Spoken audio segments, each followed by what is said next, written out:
Hello guys, എന്റെ പേര് കുഞ്ഞാച്ച. വീട്ടിലെ ചെറിയ കുട്ടിയായോണ്ട് ഞാൻ ഫേസ് ചെയ്യുന്ന കുറച്ച് കാര്യങ്ങൾ പറയാനാട്ടോ. കുഞ്ഞാറ്റേ പറഞ്ഞു നാവ് എടുത്തോളൂ. കുഞ്ഞാച്ചേ കുഞ്ഞാച്ചേ കുഞ്ഞാച്ചേ, എന്തിനും ഏതിനും കുഞ്ഞാച്ചേ. വീട്ടില് ചൊറിയും കൊത്തിയിരിക്കുന്ന കുറച്ച് ടീംസ് എന്റെ വീട്ടിലുണ്ട്. അവരൊന്നും അമ്മച്ചി വിളിക്കില്ല. വേറൊന്നല്ല കേട്ടോ, പീടിയെ പോവാ. ആദ്യമായി പീടിയെ പോയപ്പോ എനിക്ക് നല്ല ഇഷ്ടമായിരുന്നു. പിന്നെയാണ് ആ അപകടം മനസ്സിലായത്. ഒരു ദിവസം 10 വട്ടെങ്കിലും കടയിൽ പോവാൻ. പിന്നെ ഞാനിതൊക്കെ ക്ഷമിക്കുന്നത് എനിക്കൊരു ലക്ഷ്യം. അയ്യോ സോറി, ലക്ഷ്യമാട്ടോ.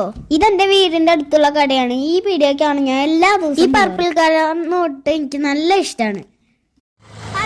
കടയിൽ വന്ന അമ്മാമ്മ എന്നെ കാര്യം നോക്കണം. ഞാൻ ഒരു കൊച്ചുകുട്ടി ആയോണ്ടാവും. വീടിൽ പോയി എങ്ങനെ പൈസ സമ്പാദിക്കണമെന്ന് ഞാൻ പഠിപ്പിച്ചു. 25 രൂപയിലത്തെ 5 രൂപ എന്റെ സ്വന്തം. നമ്മൾ കഷ്ടപ്പെടുമ്പോ നമുക്ക് എന്തെങ്കിലും കിട്ടണ്ടേ. ബാക്കി പൈസ അമ്മച്ചി കൊടുക്കുമ്പോ അമ്മച്ചിക്ക് ഒരു നോട്ടുണ്ട്, ഒരു കള്ളനോട്ടം. സത്യം പറഞ്ഞു കഴിഞ്ഞാൽ അമ്മച്ചിക്ക് ഒരു കണക്ക് പോലെ അറിയും. പക്ഷെ എല്ലാം അറിയണ പോലെയാണ് നമ്മളെ നോക്കാം. ഒരു പ്രാവശ്യം കടയിൽ പോകുമ്പോ 5 രൂപ, 5 പ്രാവശ്യം കടയിൽ പോകുമ്പോ 25 രൂപ. ഇനി നിങ്ങളെ പറ, ഇവരിനെക്കാട്ടും റിച്ച് ഞാനല്ലേ? ഇപ്പൊ എന്റെ കാശ് കൊടുക്കാൻ നിറയാറ്. വേറൊരാൾക്കാരനെ പരിചയപ്പെടുത്തി ഞാൻ ഈ വീഡിയോ അവസാനിപ്പിക്കാം. കേശനല്ലേ, ഞാൻ കുറച്ചു നേരം TV കാണാന്ന് വിചാരിക്കുമ്പോ എന്റെ മമ്മ കുഞ്ഞാറ്റേ കുഞ്ഞാറ്റേ, എനിക്ക് 5 വയസ്സായിപ്പോ എനിക്കൊരു അനിയൻ ഉണ്ടായി. കുറച്ചു ദിവസം കഴിഞ്ഞപ്പോഴാ ഒരു അനിയത്തി ഉണ്ടായി. ചുരുക്കി പറഞ്ഞാൽ ഞാൻ ഒരു ചേച്ചിയമ്മയാണ്. ടെസ്റ്റ് നമ്പർ 1 കുക്കു, 2.5 വയസ്സ്. ടെസ്റ്റ് നമ്പർ 2 ആമി, 1.5 വയസ്സ്. വെക്കേഷൻ ആയപ്പോ എന്റെ പണി ഇതൊക്കെയാണ്. എന്നാലും ഞാൻ നല്ല ഹാപ്പിയാണ്. അടുത്ത വീഡിയോയിൽ കാണാം. Bye bye.